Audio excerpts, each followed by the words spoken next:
Hey, so welcome to our little Richmond Pilots production.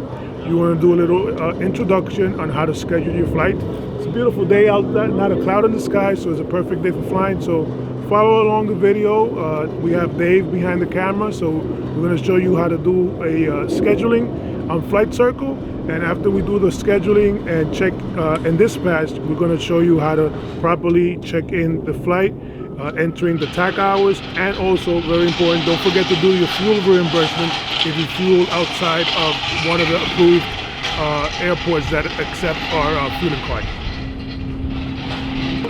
So when you come into Flight Circle, you're going to have the main dashboard for Richmond Pilots, and what you want to do is you want to hit this schedule, the clock in the top left hand corner, and that's going to take you to the scheduling portal. And you have many different views in the scheduling portal.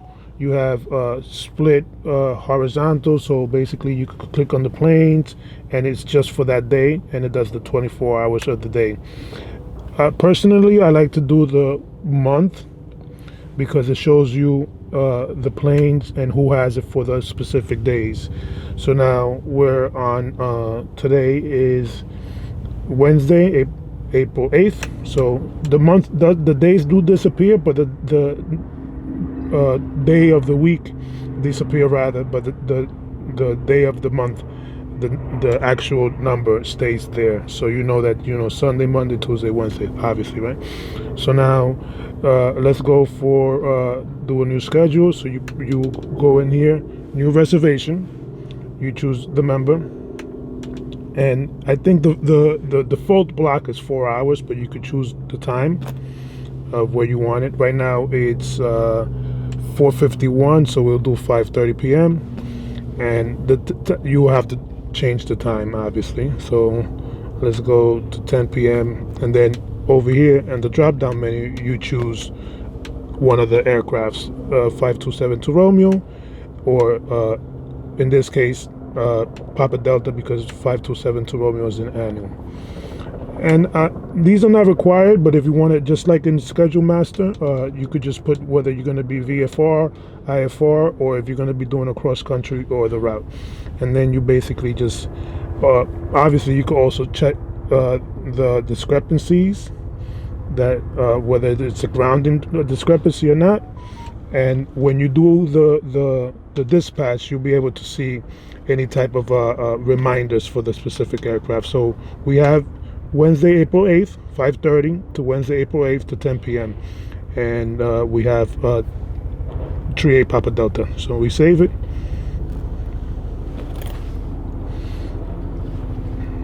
And just to give you a different view of the different type of calendars available, I like the month view for scheduling, and then reservations is for when you want to dispatch it. So now we have this goes in chronological order. Wednesday, April 8th, 5:30 to 10. That's the one we just did. We click it and we hit dispatch. So now when we hit dispatch, we have all the discrepancies, and we also have the service tracking details for this particular aircraft. So if we go and we hit the magnifying glass, we get the details on the specific service requirements that this aircraft is in need. So basically right now, it's past its 50-hour oil change, but it's a non-grounding squawk. And now the GPS nav data is expiring in 8 days. And then the ELT battery and the annual and any others like ADs that the airplane may have that may make it unworthy. So you make sure that you take a look at that, right? And then we also have discrepancies that may be grounded, so you always want to take a look at that. But everything is good. It's yellow, it's not red. The discrepancies there. And then this shows you your pilot portal, but whether your checkout is valid, and if you have your medical and everything set up. So you just want to check out the hops. I mean the tachometer. Since we use just the TAC, the hops and the TAC are the same here. So, but we only input the TAC time, and they'll just match because we use just the TAC. So right now the TAC time is 79:30.1, and we can confirm that that's correct. 7930.1, and we're just gonna hit dispatch.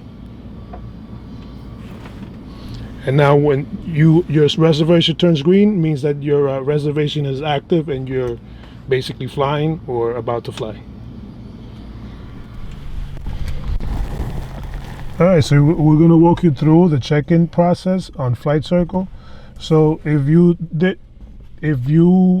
fueled up at an airport that does not take our fueling card, make sure you grab the receipt and take a picture before you start the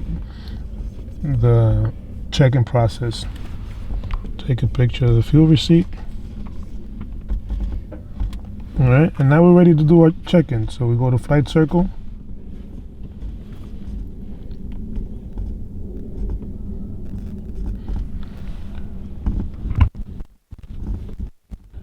We're gonna go, actually, this is Dave's reservation. Now we changed it to Dave, so we're gonna go to schedule, and we're gonna go to Dave's reservation, and we're gonna do a check-in. So now Dave already verified what the TAC is, which is 7930.3. So 7930.3. So 0.2 standard time. So now, since we technically fueled out, you want to go to files, and you want to add new files, and then depending if you want to take the picture there, but since we already took the picture before we start the reservation, we just go to photo library and we add the fuel receipt, and then over here you're going to put fuel receipt under the category, and then you're going to hit save. So now that receipt is saved into your reservation. Now you got to go back to flights, and then you go to next, and then you put over here, you put down, we added 0 oil, and we added 0 fuel, and hit next. And now over here, if you don't do this, then you're gonna have to reach out to an admin to add your fuel reimbursement. Remember, this is for fuel that is out-of-pocket expenses at airports that don't accept the signature aviation card. So if we put over here, then we put the location, KLDJ,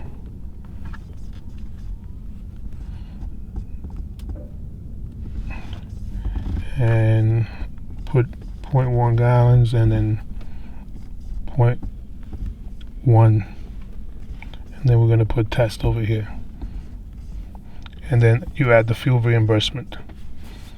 So you should see your fuel adjustment credit show up, and then you hit next. I'm just going to delete this one for the purpose of the video, okay? So remember, this is where you add your fuel reimbursement, and then you go to next, and you just make sure that that's what the hops was 0.2. We confirm that everything's good, and that's then you finish. Now if you have any discrepancies, obviously you could add a discrepancy here, and then you got to follow up with a call to the maintenance officer. Go back to the flight, and then you hit finish, and that's it. That's how you do a check-in on Flight Circle.